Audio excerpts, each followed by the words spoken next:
এই মস্তিষ্ক রয়েছে না, এই মস্তিষ্কর দাম গবেষকরা জানাচ্ছে, যদি বিজ্ঞানীরা জানাচ্ছে, যদি বানানো যেত তাহলে 5,000 কোটি টাকা লাগতো এই মস্তিষ্ক বানাতে, তো এত সুন্দর হতো না। এই মস্তিষ্ক চালাতে যে বিদ্যুৎ লাগে এটাকে 2000 কোটি কিলো ওয়াট বিদ্যুৎ লাগে। একটা মস্তিষ্ক পুরো বাংলাদেশ চলে যাবে, আর কিছু বিদ্যুৎ বাইরের দেশে বিক্রি করে এই দেশ টাকা রোজগার করতে পারে।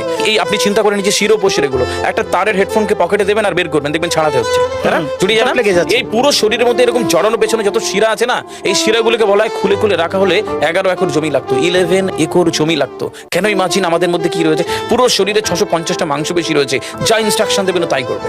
আজকে একবার ভেবে না কাল একটা বাইক কিনবেন, হন্ডা কিনবেন, আপনি বাইরে বেরোবেন দেখবেন সব বাইকের দিকে নজর যাবে, এই বাইকটা ভালো, এটা সুন্দর, মাইলেজ ভালো, কোনটা ভালো, কি দেখবো। যতক্ষণ না কিনবেন মস্তিষ্ক আপনাকে ছাড়বে না, ও চিন্তা করতে থাকবে। ঠিক সেরকম একটা কমেন্ট যখন দিয়ে দেবেন, এই মস্তিষ্ক আপনাকে ওই কাজে এগিয়ে নিয়ে যাবে। পৃথিবীতে মানুষ না বেসিক নিডস গুলো ফ্রি পেয়ে গেছে। ভাবুন তো একবার, পৃথিবীর সবচেয়ে লাক্সারিয়াস ড্রিঙ্কের নাম জানেন? পৃথিবীর সবচেয়ে লাক্সারিয়াস ড্রিঙ্কের নাম হচ্ছে পানি।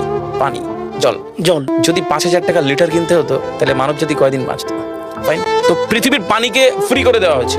অক্সিজেন, একটি গবেষণা জানায় সারাদিনে একটা মানুষ যত অক্সিজেন নেয় এই টাকা দিয়ে কিনতে হতো তাহলে 3.5 লক্ষ টাকা লাগতো একদিনের। শুধু রাত হয় বলে আপনাকে কত টাকা ইলেকট্রিসিটি বিল দিতে হয়, তাই না? ফ্রি পেয়েছি আমরা। সারাদিনে যতবার অক্সিজেন নেই, শ্বাসটা নিই, 17,609 থেকে 23,608 বার।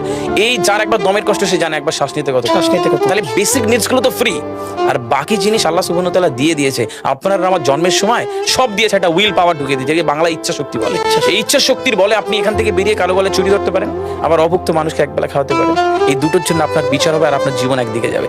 বুঝতে হবে, ফিল করতে কেন দেওয়া হয়েছে। আমরা বেশিরভাগ মানুষ দেখবেন নামাজে দাঁড়ানোর সময় চিকন একটা ঘেমো গন্ধওয়ালা পোশাক করে নামাজে দাঁড়ায়, বিয়ে বাড়ি যাচ্ছি হেভি ফিটফাট করে। কখনো এটা ভেবে নামাজে দাঁড়ায়নি যে আল্লাহ সুবহানাহু ওয়া তাআলার সামনে দাঁড়াচ্ছি, যিনি আমাকে সৃষ্টি করেছেন, আমার রবের সামনে দাঁড়াচ্ছি। এই ফিলটা হয় না। আমি সিজদায় গিয়ে বলি সুবহান রাব্বিয়াল আলা, ও ঢাকায় নামাজ পড়ছি আর ঢাকুরিয়াতে রয়েছে আমার মন, কেন মানে বুঝি না। আমরা তাকবীরে তাহারিমা করি আল্লাহু আকবার, আল্লাহ সর্বশ্রেষ্ঠ, ফিল করি না।